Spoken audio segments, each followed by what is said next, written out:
Yeah. You did it. Yeah, it's purple.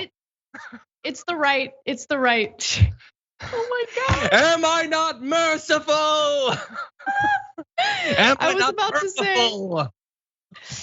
Oh, I was gonna say it's the right. I think it's the right shade of purple, but yeah, I was very careful. I tried very carefully to get the right shade for my skin tone, obviously, as one does. What's so funny about all of this is you come across as someone who would have gone to Woodstock 99, right? Someone who'd be into like new metal, someone who'd be like raging out to Limp Bizkit during his teen years. But you're just so far from that. That's not who you are at all. I did this all for the nookie, I guess, to give you the music you crave. So look, the squad delivered, so I delivered, but I got some bonuses for you. So not only did I dye my hair purple, I dyed the tips of my ears purple. I dyed some portions of my shower purple. I dyed my palms purple. I've been scrubbing them the whole day, so it's mostly gone. But I've dyed all sorts of things purple by accident. There's a handprint of purple in my bathroom wall, so that's cool. Anyway, hold on, this is important. Is this permanent hair dye? Meaning it's gonna remain until it grows out. Yeah, which by the way is, that's like 2 weeks because my hair is not very long. In fact, I kind of wish it was a little bit longer for this because I don't know, you can see it, right? It's pretty visible. Oh, we can see it. We can see it, John. We can see it. I think it looks better than it could have. But when I looked at it, I did not think I finally found me. That is not what I thought. No, look, first off, you look ridiculous, of course, but this is the important part. This is the important part. You're a man of your word, John Idarola. You give me hope for the future because we exist in this environment full of deception, full of grifting, full of nonsense. But you, John Idarola, are a man of your word, and that gives me hope. I'm sure that gives so many other Americans hope for the future. So thank you. This is one of the best things you could have done for me. I will try to uphold the nobility and honor that the great kings of old clad in purple once did. By the way, going to a hospital later today for serious, that's cool for the purple hair. But anyway, and my wife didn't move out. That's good. I think that's about the extent of her eagerness for this purple hair. She will not be dyeing her hair purple, it turns out. But anyway, thank you everybody for helping Sabrina own me as usually only like Ken might. So that's cool. But we do have something. No, wait, people are already talking about it. Oh, you've already seen. Have you seen the purple dragon? So our awesome team, I believe it was Norma. I apologize if I got it wrong. Whip this together. So if you would like to show solidarity during my lowest period of my life, at shop2it.com, we now have the purple dragon. And can I just say, I've liked a lot of the shirts, but I think as much as it will forever be a reminder of how ridiculous I look with this hair, I think the purple looks best we have green, red, and rainbow yet. I think this is the best. Doesn't that look perfect? No, it's a purple dragon. It's amazing. I love it. In fact, I am not a big fan of wearing t-shirts. I would wear this t-shirt. I would wear this t-shirt on the show, which is like a big deal. So I don't know. If you want to send me one, slim fit V-neck. I'm just saying I might wear it. I might wear it on the show. Me too, by the way. In solidarity with you, of course. Okay, team, can we get her a slim fit V-neck in time for the show? Maybe we'll see that. That's very nice. Also, we have to send one to Sabrina. That's the bare minimum. This is all her idea. My shame and the fact that we have all these new people in the community is due to Sabrina. So Sabrina, thank you for that. And for those of you who will find it difficult for the next couple weeks to hear me talk about serious issues, I apologize to the communities. I will no longer be serving as well. But anyway, sorry, Anna, what were you gonna say? I just wanted to say, look, sometimes I seek revenge, right? And sometimes revenge just happens naturally. And in this case, we got to remind the audience why it is that you had to dye your hair purple. Why was it, John? Was it because you doubted TYT's main show, the show that I executive produce and also host? Is that you doubted it, right? Because what are you talking about? You should remind your audience about why it is that you lost this bet. Why? Because why did you have to dye your hair purple? It's so awesome that they gifted like 1,100 subs in one day. I think you're gonna make this, which you didn't think was possible. I never said that was possible, did you? I literally don't know what you're talking about. How dare you to attack my honor when I am clad in royal colors? Anyway, listen. Yes, thank you. Since you're a man of your word, exactly. Since you're a man of your word, I forgive you for doubting the main show. But I will admit, I do love this very easy revenge. Like I didn't have to do anything for it. I just got it. It was served to me on a silver platter. So thank you. So I have one final question. When are we gonna see Anna Kasparian with purple locks? Listen, John, play stupid games, win stupid prizes. I don't play those games. Okay, so wait, so you're saying that right now I'm in the find out phase of my hair after doing the phase that comes before finding it? Okay, well, I've been owned, so that's cool. But anyway, shop2it.com. By the way, this is more of a personal thing for the team. If this shirt does really well, that is gonna so bolster. Every once in a while, I will just type, hey, we should do this shirt. And usually they're like, well, a lot of the times they make it. A lot of times they're like, yeah, that's a great idea. But if this does really well, think about it, they're gonna take it more seriously. So come on, let's have some fun. Let's see some purple. Anyway, with that, thank you everyone for being here to mock me with purple renditions of Jenks art wearing sunglasses in the Twitch chat. Thank you for that. We do also have a bunch of news which we're about to get to. So thank you everybody for being here. If you could hit the like button, share the stream, that would be great. And as we go through, we'll be taking breaks. If you want to send us tweets, comments, super chats, all that, we'll be responding. But before that, Anna, are you ready to talk some news? I'm ready, let's do it. Okay, well, let's jump into this video. Blame her. Well, I think there's a couple of issues here. First of all, you are absolutely correct in that the House and House leadership had the opportunity to vote to extend the moratorium. And there were many, and there was frankly a handful of conservative Democrats in the House that threatened to get on planes rather than hold this vote. And we have to really just call a spade a spade. We cannot, in good faith, blame the Republican Party when House Democrats have a majority. Yes, we can blame them for many things. The Republicans suck, but this one, like so many other issues these days, is all on the Democrats. The Democrats had every bit of the authority needed to stop the eviction moratorium, the foreclosure moratorium from lapsing in many parts of the country. The Biden administration did challenge the Supreme Court decision that would end it on Thursday, 2 days before the program was set to expire. So they meant it when they wait until 2 days before it's done. They say Congress would have had to pass new legislation to create an extension. It did not do so in time before leaving for an August recess, so the moratorium has officially expired. Of course, they had to have this recess because Congress people, like every American worker, get 6 weeks off a year. But anyway, so the Biden administration is basically saying, I would have loved to continue it, but it's really on you, Nancy Pelosi. Well, let's go to Nancy Pelosi. She tweeted, the CDC has the power to extend the eviction moratorium.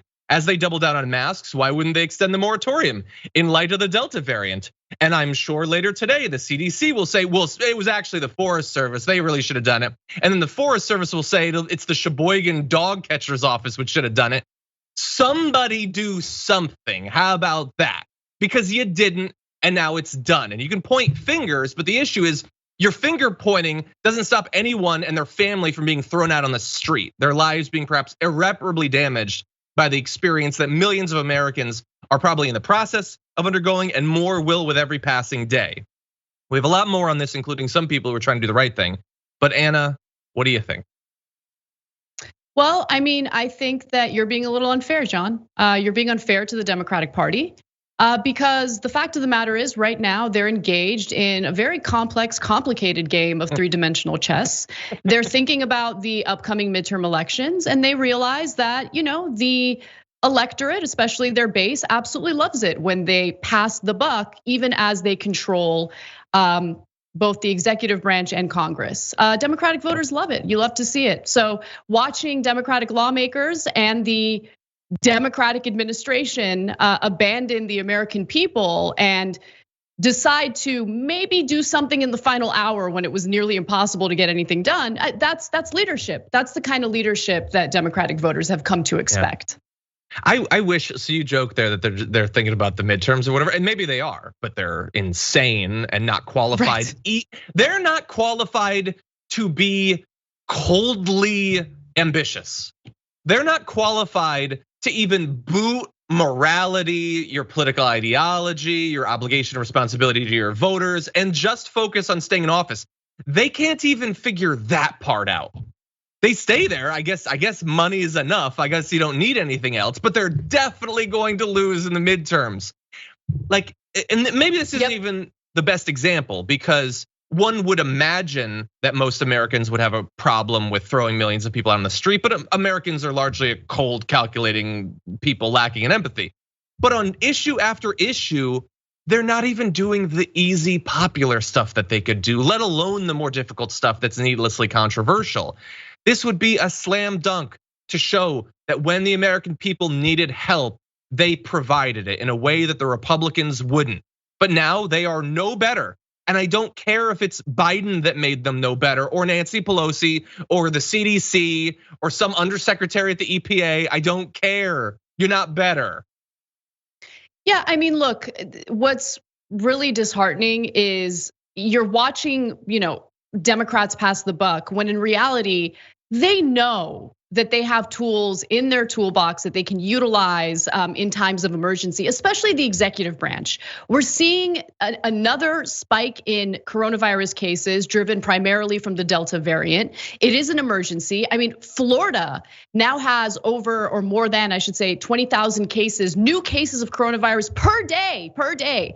In Los Angeles, or I should say California, overall in the state, we have about 10,000 new coronavirus cases per day. The situation is dire, meaning that the executive branch in this pandemic, during this emergency, can make some pretty significant decisions in order to keep Americans safe. Extending the moratorium is a huge part of that, especially given the fact that the money that's been allocated for rental relief has not been given out by many of these states, including some Democratic states. They're taking forever to provide rental relief. So we're talking about millions of Americans who are living on the brink and could be evicted beginning today. Yeah, that's gonna happen. The only consolation I think is that nobody saw it coming. And nobody has been talking about it for more than a year. No, of course there have been some good, oh no, continue. No, sorry, I'm gonna go off for one more minute. Yeah, because that excuse is okay, right? Think about that excuse in your own context, where you have huge responsibilities either with your family or at work. You don't actually follow through with those responsibilities, and then you turn around and say like, I didn't see it coming. I didn't see it coming. But in this case, we're not talking about an individual person making decisions about elements of his or her own life. We're talking about members of Congress. We're talking about a president. These are people who are elected not just to represent themselves or their corporate donors, but to represent the American people, period. And when they turn around and they wonder like, oh, why are we losing these elections? Is it because we use phrases like defund the police? No, it's because you guys don't actually carry out what needs to be done to represent the best interests of the American people. You don't provide protection during a pandemic. You don't provide shelter during a pandemic, and they deserve to pay the consequences for that. The only problem is the other political party is even worse, far worse. And so we find ourselves in this awful situation, and I don't know what kind of advice to give American voters at this point.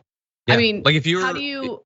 Yeah, go ahead. Well, imagine you get thrown on the street, and let's say that you work so hard to get your life back together. An election comes, who are you supposed to vote for? Like the Democrats didn't help you. They let you be thrown on the street, but the Republicans would have let you be thrown on the street and then they would have kicked you in the stomach. So I don't know.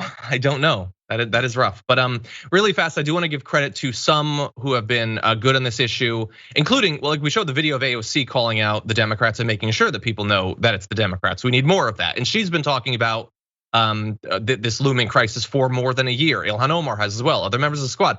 Cori Bush slept on the US Capitol steps on Friday to protest not just the eviction moratorium going away, but the fact that so many Democrats flew back home to have parties or whatever for their massive recess that they haven't earned. What have they done? They passed the COVID stimulus bill.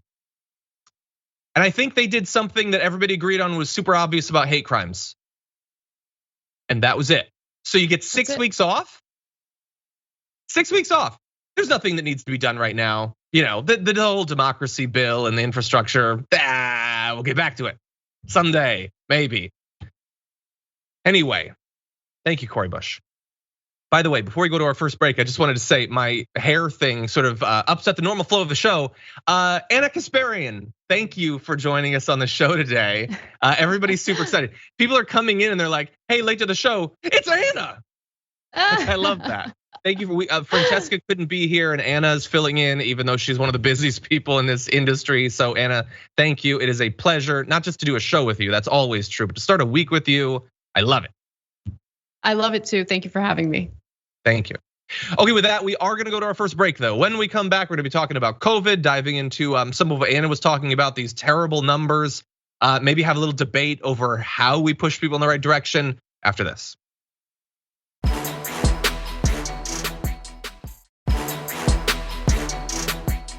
Okay, with that, it's me and a special Anna Kasparian joining us on the normally Fantastic Mondays. They're now Anna-tastic Mondays. Thank you for being here, Anna. And with that, why don't we jump into our next story? We had a nice little intermission in the pandemic, but things are getting just as dark as we've been expecting over the past few weeks. There were 101,171 new COVID-19 cases reported to the CDC just a couple of days ago.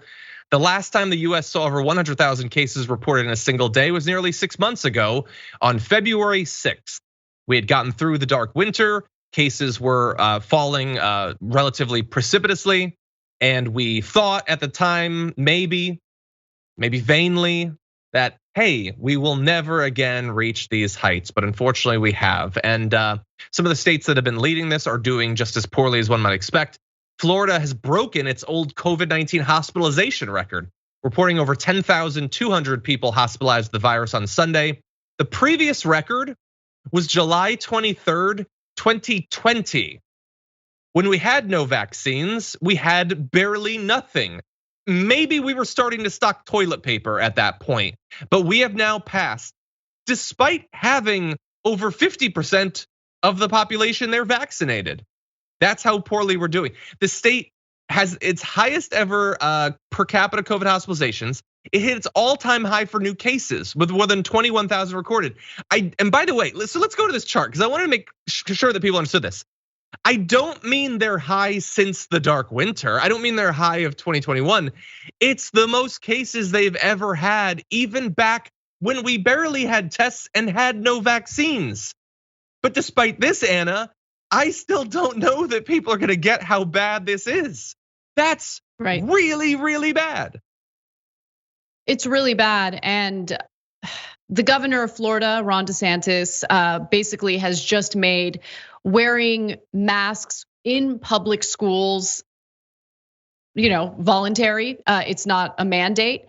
So he literally intervened in order to ensure that the public school systems in Florida don't force students and educators and administrators to wear masks. Great. Yeah. So it's just more of the same failed decisions extending into a pretty dark era for the coronavirus. And understand that for people who are vaccinated, yes, it is true that you can still spread the vaccine. Spread the virus among one another, even between two vaccinated people. But the point of the vaccine is to prevent people from getting hospitalized and from dying from the virus. So that's the point. But the reason why you're seeing the mask being mandated in various parts of the country right now is to essentially prevent the spread of the Delta variant to unvaccinated people who have a much higher likelihood of getting hospitalized and dying from coronavirus, from the Delta variant. And so it's incredibly frustrating because you're right. There was a period of what felt like relief, when people were finally getting vaccinated, and you thought, I felt like there was a light at the end of the tunnel. But unfortunately, no. And I'm not gonna lie, I'm very frustrated about the fact that we have to go back to wearing masks. I understand why we're doing it. It's not about preventing the death of everyone, whether they're vaccinated or not. This is specifically about unvaccinated people who continue to, unfortunately, buy the anti-vaccine propaganda on right-wing media. And I don't know what else to do about it at this point. I mean, all you can really do is make sure you're safe, that your family is safe. And I don't know, John, at this point, we're gonna speculate. In a little bit, we're gonna compare a few options. It's felt hopeless for a long time. I know, but at this point, it's beyond hopeless. I mean, what are you gonna do to convince these people? They've been propagandized to believe that this is just a way of the government controlling us. I got news for you. You wake up every morning, you go to a job that you hate just to make sure that you don't end up on the streets or make sure you don't die. I mean, that's already government control. We're already living our lives based on the rules and the regulations of the corporate world, of the government. I mean, the idea of people like making this their red line, like, oh, a vaccine that could save my life. This is my red line. This is government control. Okay, whatever, cool. Well, if you're so worried about government control, there's a likelihood that you're gonna get sick, incredibly sick, possibly hospitalized, and you're possibly gonna die as a result of this nonsense. And it's frustrating. I'm done with it. Ken had a great tweet where he was like, I'm not gonna let them put that in my body. And then he had screenshots of all the different government efforts allowing more pollution in the air, more pollution in the water, the toxins, all this stuff. Dude, Mountain Dew is legal. Mountain Dew is legal. Like, come on. People we put all that kind of stuff in their bodies every day. I used chicken fries last week. You're using Mountain Dew. I like Mountain Dew. But anyway, they put that. They're putting cattle dewormer. We talked about that in the pre-show. They're taking cattle dewormer. They literally say, I'm not gonna be sheep, and they use something used to deworm sheep. I've seen the packet. It's sheep medicine. But anyway, yes. So look, it's really bad. 80 to 90% of those in Florida hospitals are not vaccinated. And by the way, so you might say, well, 80 to 90%, wasn't it like 99% before? And that's true. It's possible we're seeing more breakthrough cases, but let's also bear in mind that that number is going to be influenced by the percentage of the population that is vaccinated. The more people that are vaccinated, if you still have spread, necessarily more of those in hospitals will be vaccinated. But that said, right now they're also noticing, Tampa Bay Times says that the spike in hospital admissions is mainly among younger adults aged 20 to 40, even though I heard like on Fox News that they couldn't get sick. But anyway, over 1/3 of the hospitalized are under the age of 50. And all of this is with close to 60% of the Florida population being fully vaccinated. That is how insanely transmissible this is. I don't know how to make it any more clear. So if you want to be protected, you're not 100% protected. We've said that over and over again, but it is the best bet that you have. You should definitely do it. Now, let's turn to potential solutions. So with more and more people getting sick every day, the US skyrocketing past 100,000 cases, God only knows when we'll hit 200,000. What can we actually do? Well, there's been a few things discussed. And a recent poll shows, I find surprising level of support for perhaps the most extreme of the solutions, which would be a vaccine mandate. About 64% say they'd support a universal vaccine mandate across the US. 70% support it for getting on a plane, 61% for requiring it for children to go back to school, 66% for college students to go back to the university. And while obviously there is going to be a strong political thing here, 45% of Republicans support a universal COVID-19 vaccine mandate.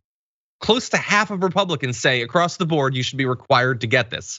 And 84% of Democrats do. So look, as of right now, I believe just over the weekend, Anna, I think Dr. Fauci and Biden both said that that's not going to happen. But were it to happen, it would of course help. And a lot of Americans seem pretty okay with it. I think that the smart strategy here isn't for the federal government to hand down some sort of mandate. I think that it makes a lot of sense for private industry to and public, public organizations to ensure that people are vaccinated. If anyone is to either visit whatever business it is or use whatever service needs to be used. Honestly, I think the best way forward is to make life increasingly difficult for people who refuse to be vaccinated. And that's not the government mandating anything. That's you deciding that you want to be irresponsible. And if you don't want to play by the rules, then there are consequences for that. The sense of entitlement that comes along with this anti-vaccine crowd is also incredibly infuriating. You don't get to tell a business what they can and can't do regarding masks or regarding vaccines, right? I mean, these are the same people who like rise up as soon as there's any discussion about regulating these companies when they're robbing people. But when it comes to getting vaccinated to ensure that people are safe, to ensure people aren't hospitalized, that's where they draw their red line. Like, I mean, come on. Yeah. Well, we're gonna talk more about sticks in a bit. Here are some potential carrots. So I saw this, I believe it was Ken Klippenstein I mostly just go on Twitter for Ken Klippenstein. I think that's been clear for a long time. But anyway, he tweeted out the results of a New York Times Kaiser Family Foundation survey asking what may motivate people to get vaccinated. So if it was fully FDA approved, let's see. It looks like that might be the single biggest thing other than available from a personal physician. What it is. Man. How frustrating is it when you find out that one of the things that would be required for someone to take it is a thing that's already true, but that at least is a reminder that we need to communicate to people. But so for instance, if it was required to fly, that would be a pretty strong effect. If it was required for large gatherings, some of the things that I thought like $100 cash is not a particularly strong incentive. Like now it could be higher. We could do another round of COVID stimulus that went to the vaccinated or something. Anna, would that? No, that you wouldn't be interested in trying that? No, sorry. Stop acting like babies. Stop it. No more carrots. I think it's pathetic. I think it makes us look so embarrassing on a global stage where we have all these countries that are desperate to get their hands on doses of the vaccine. And here you have Americans with their sense of entitlement needing to be treated like absolute babies and children in order to get vaccinated. No, I'm sorry, I'm done with that. No more carrots, no. Okay, well, in a moment, we're gonna go to a video and I think I now know what your take is gonna be. We'll see, I'm excited to find out. But really fast, before we go to that, I just want to give Ken a little bit more credit because Ken, he had a tweet that like Ken has tweets that get 10,000 retweets every single day. This one is being criminally under-recognized for how good this is. He tweeted, "I don't get why conservatives are so alarmed by mandatory vaccinations. The proposal is really quite simple. Ilhan Omar is going to hold you down and vax you." Favorite tweet It's ever. Pretty funny. It is. Yeah, no, go on. The ability to use humor to make a point like that, I think is super powerful. And Ken Klippenstein is like, honestly, currently he's the king of that. He is Twitter's razor. Like he's so sharp. He just cuts right to it. You cannot come up with a nightmare stronger for Republicans than Ilhan Omar giving you life-saving medicine. That is it. But that gave me some joy when I saw that, I think early Sunday. But you know what gave me like the joy to close out a weekend that wasn't great necessarily? Is that Ilhan Omar liked that tweet. You can see it there. She liked it. That's amazing. That makes me so happy. Anyway, I want to meet Ilhan Omar. In fact, she's going on my top 10 list.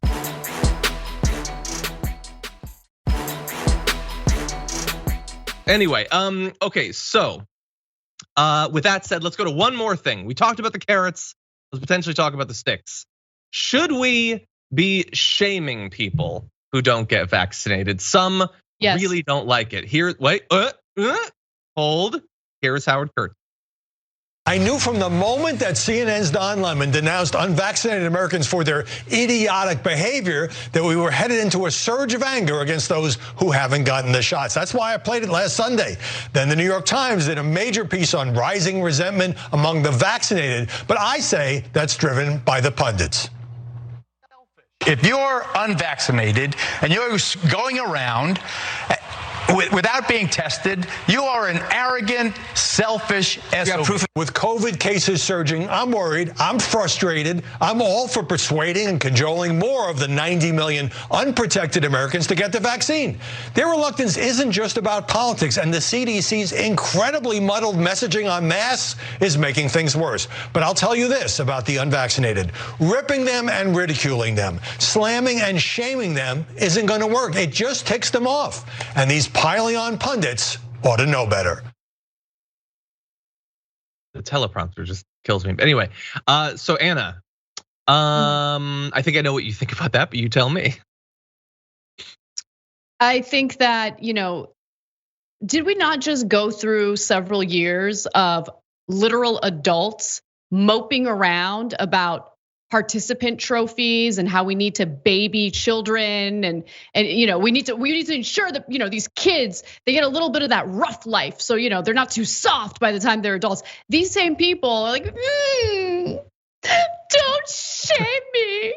Don't shame me for doing something incredibly irresponsible for myself and also the community around me. Don't shame me. Grow up. Grow up. Grow up. You can't handle it. You've made a decision. I don't care about your feelings. No one should care about their feelings, period. You don't want to get the vaccine? Fine. There are certain parts of society that you can't participate in because you've decided to be a child. But I'm not having a conversation about these people and their hurt feelings because they feel judged over doing something insanely irresponsible, something that harms themselves, harms the community around them. And let me also just address Howard Kurtz and his whining about the CDC's muddled message on masks. This is a worldwide pandemic, a global pandemic that is ever changing. We're talking about a virus that continues to mutate. And so the situation is fluid. And that means that the decisions the CDC makes, the actions we have to take are also fluid. If your brain is too slow to understand that it is a changing situation, an evolving, devolving situation, then you probably shouldn't be in the news. You probably shouldn't be in the news. There was a period of time where it seemed as though vaccinated people didn't need to wear masks indoors. Then we received more information indicating that vaccinated people, while it's very unlikely are gonna be hospitalized or die from the virus, are still likely to spread the virus. In fact, there was a recent report indicating that even vaccinated people have high levels of the virus in their nose and their throats, meaning that it's very easy for them to spread it to unvaccinated people and vaccinated people, right? So the point here is people who are vaccinated are resentful because we could have been at a point where no one needs to wear masks, where most people are vaccinated, we're at herd immunity, and we're all good. If you're vaccinated, you're very unlikely to get hospitalized or die. The reason why you have to wear a mask indoors now is to prevent unvaccinated people from getting incredibly sick and dying. That's why people are incredibly frustrated with the situation, because no one wants to wear masks. Let's keep it real. No one likes wearing masks. But we have to do it to protect our fellow Americans. And unfortunately, those are the fellow Americans who are whining and crying and bitching about the fact that they feel judged because they're doing something irresponsible. Guess what? Sure. Yes, you're being judged. Get over it. Be an adult.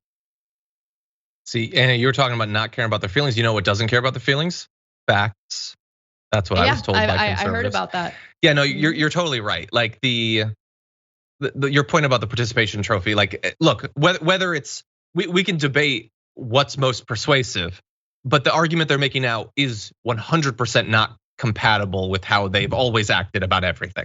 So you're 100% right there. Also on the ever-changing advice from the CDC. Well, first of all, I'm sure it's being influenced by the fact that they know that right-wingers will freak out about anything they say. So that's an externality being put onto the CDC. But also, it's not just the advice that's changing, you dunces. The Delta variant is really bad, and it did not exist or wasn't common a year and a half ago. Like, the situation is changing. If the situation changes and the advice doesn't change to protect people's feelings, that seems weird. But really fast, so I think it's only natural when you're seeing these stories of people like, asking to be vaccinated at the last minute to be really mad about that, and the fact that it's affecting so many people and want to shame them. I will do, so you do that. I'm gonna do this one other thing, which is that I know that when people have been conned, when they've been brought into a cult, when they follow a grifter, it is very difficult to get out of that because of the fear of the social stigma, the shame, having to admit that you've been duped. People don't like that. That's why cons work for as long as they do. And so like if you are watching this somehow and you're in that, you might think, well, I don't want to admit that I was wrong. It would be so embarrassing. But no, I understand why you'd feel that way, but that's not how you should think about it. You should think about it this way. You have been the target of a monumental amount of propaganda from millionaires and billionaires trying to convince you of insane things. If you can get out of that, that is amazing. That you as an individual could overcome this like sustained 1.5 year long propaganda campaign to make you potentially get sick and die. It is an amazing thing if you can get out of that. And if you're surrounded by people that don't agree with you, even more amazing. That's not a reason to feel shame, to feel embarrassed. That is the best thing you can do at this point. And I will gladly welcome you. Doesn't matter if you just decided, as I'm saying this right now, that you should take it seriously. You're one of us, okay? That's probably not gonna work either, but hopefully. So if you know someone who's not vaccinated, maybe share it with them. But anyway, that said, Anna, any final thoughts? No, I think I made myself pretty clear. I think you did. Yeah, I think you did. Anyway. Okay, so with that, we are going to take our second break. When we come back, we're gonna go to lighter, happier news. We're gonna be talking about Joe Manchin after this.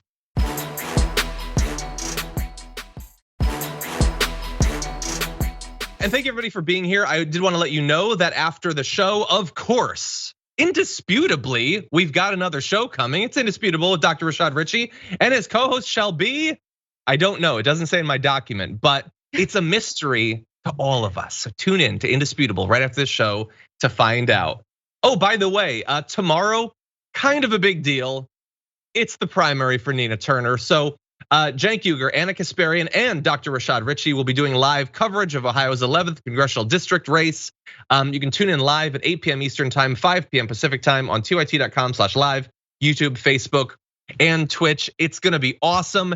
And I totally didn't even want to do it. You didn't even need to ask me because I didn't want to do it. It wouldn't have been really fun or anything. Anyway, no, I'm actually taking the day off. I'm taking the day off. Anyway, okay. But no, Nina Turner, like, for those of us who think that it's important for us to have good elected officials and haven't written off the whole thing of trying to push for progress, it would be awesome to have Nina Turner. So tomorrow's the day. Like Bernie was there, stumping for over the weekend. So we're gonna see, will the people power be able to overcome the millions of dollars that the super PACs have put in? Well, tune in tomorrow to find out. And that said, why don't we go into some other news? Oh, is that a Charlie I hear? I don't mind, by the way. Charlie would look cute, purple too, little purple tail. Anyway, let's talk about some news. President Manchin is in charge of the possibility of a number of different things passing, including the voting rights bills, the John Lewis bill, as well as the For the People Act. That month after month has passed and nothing has been done. So it seems as if for it to pass, there would need to be a carve out in the filibuster to allow it to pass with just a majority vote. Will Joe Manchin allow that? Well, here he is talking about it. I know you want it to be bipartisan, but I don't know how possible that is. The only Republican I've heard talk about this in a positive way is Lisa Murkowski of Alaska. You know what I can't understand, Jake, and I'm sorry to interrupt you on that, but I cannot understand, how did they pass 98-0 in 2006 and now it's not possible for that to happen? I don't know, but is there any circumstance under which you could imagine allowing a carve out for I know you oppose getting rid of the filibuster, but there's some people in the more moderate camp, like Angus King of Maine, who's an independent, who said that he's possibly willing to step back from the filibuster, his opposition to getting rid of the filibuster, just for voting rights, because he's so concerned and it's become so partisan. Can you imagine ever doing that? Jake, I can't imagine a carve out, because I was here in 2013 when it was called a carve out. We're just going to do the cabinet for the president, and then it went into, we're going to do the judges who are lifetime appointments for circuit and district. They were even going to do Supreme Court, but they didn't at that time. The Democrats were in control. 2017, Mitch McConnell's in control, comes right back in, and guess what? That carve out worked to really carve us up pretty bad. Yeah. Then you got the Supreme Court.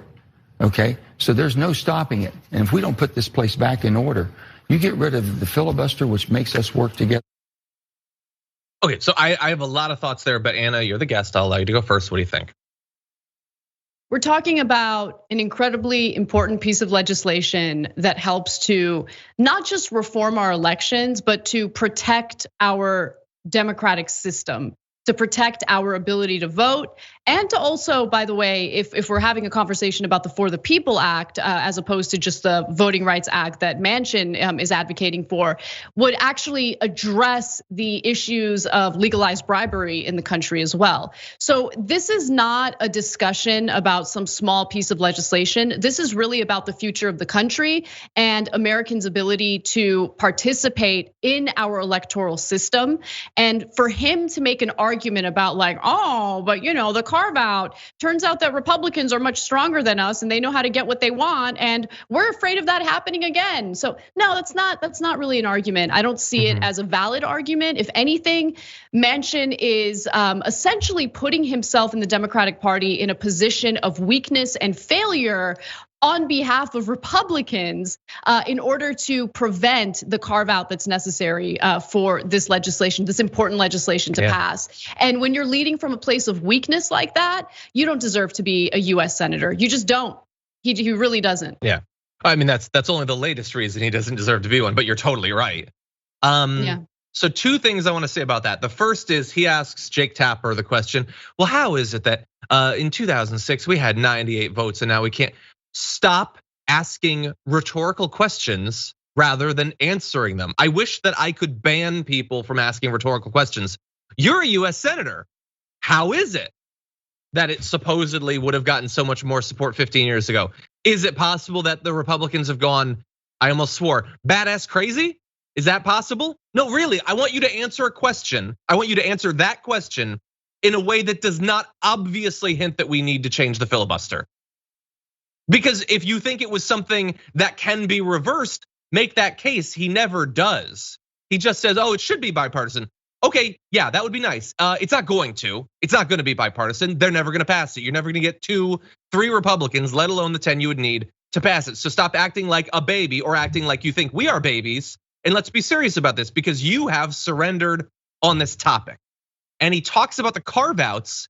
His point was, look at how the carve outs have expanded over time. They did it for the cabinet, then they did it for the judges, then Supreme Court judges. Now you want to do it for this? I will turn that on you. If there weren't those carve outs, do you believe that any of those people would have been approved by this Republican Senate? Because I think you're crazy if you think that.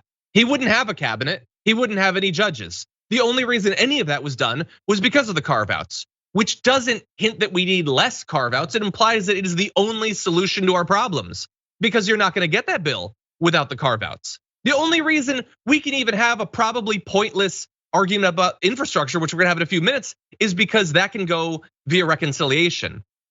And the second point about the carve outs is he says, look, if we do it, they'll do it.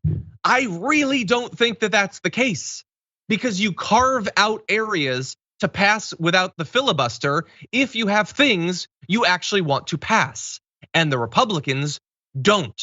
They don't want to pass anything. There's nothing they want to do that they can't already do. They can pass tax cuts without changing the filibuster. They can get their judges.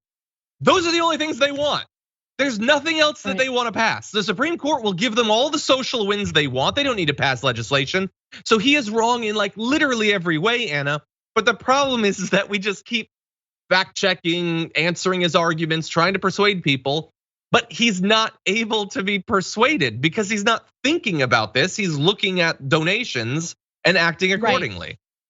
Right, and that's really at the heart of this issue. I think at this point, my ire is more directed toward the system in which and the way the media covers this situation, or like as if Manchin and other corporate Democrats in the Senate, whether it be Sinema, Tester, Warren, like acting as if they're acting in good faith. that their arguments are arguments that they're putting out there earnestly, when in reality, we know because of multiple pieces of evidence that we've gotten through wonderful reporting. One of the stories being from The Intercept, where you hear Joe Manchin talking to billionaire donors to tell them, look, I know that bipartisanship is BS, but can you just bribe my Republican colleagues to vote along with me in some of this other legislation to make it appear as though bipartisanship is possible, so I can continue on with this like total charade this total charade, like absolute nonsense. We know that he's fueled and motivated by the best interests of his corporate donors. That's really what's at the heart of the arguments he's making. It's not about the need for bipartisanship. It's not really because he's afraid of what Republicans can do in the future. It's really because he wants to provide some argument, some excuse, some cover for why the Democratic Party is going to be useless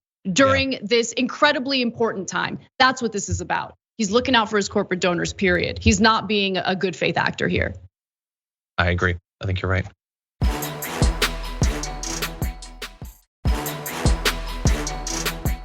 Okay, let's jump to a different topic. Actually, you know what? Let's go directly into this video. Politico reports that when you brought up the federal deficit at a Democratic caucus luncheon on Tuesday, you were booed. I'm not sure. You were booed. I heard a lot of no's. I don't know if it maybe it's boo no or no boo or something. Senator Joe Manchin is literally going with the "were you saying boo earns" line.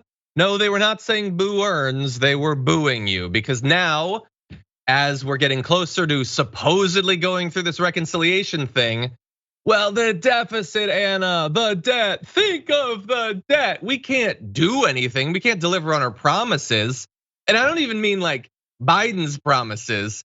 Joe Manchin, I will remind you, when Joe Biden came out with his like $2 trillion infrastructure deal or whatever, Joe Manchin was like, I'm cooler. I want $4 trillion in infrastructure spending.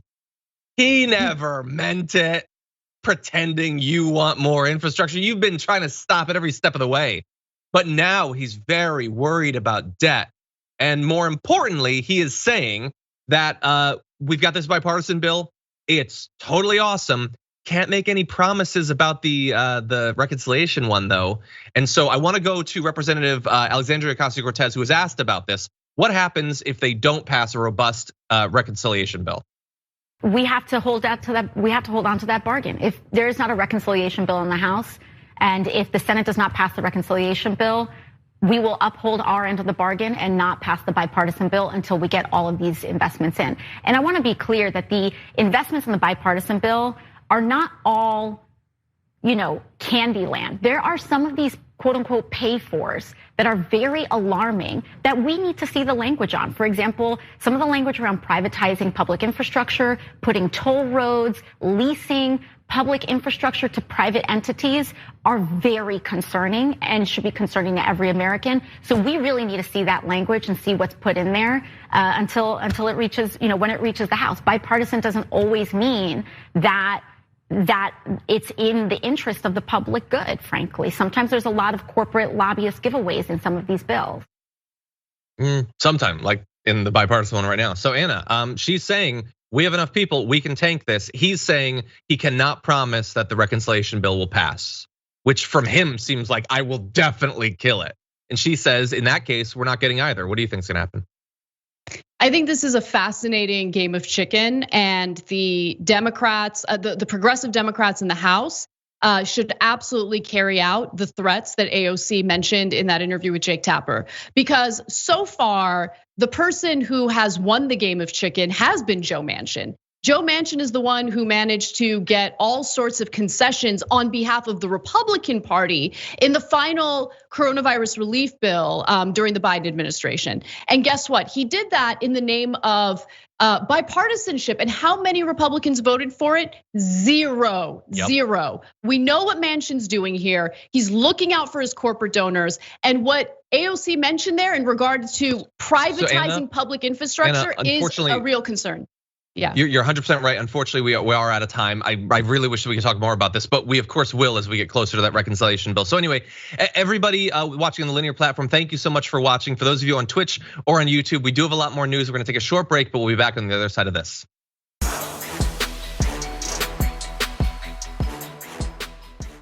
Thanks for listening to the full episode of The Damage Report. Support our work, listen ad-free, access members-only bonus content, and more by subscribing to Apple Podcasts at apple.co/TYT. I'm your host, John Adarola. I'll see you soon.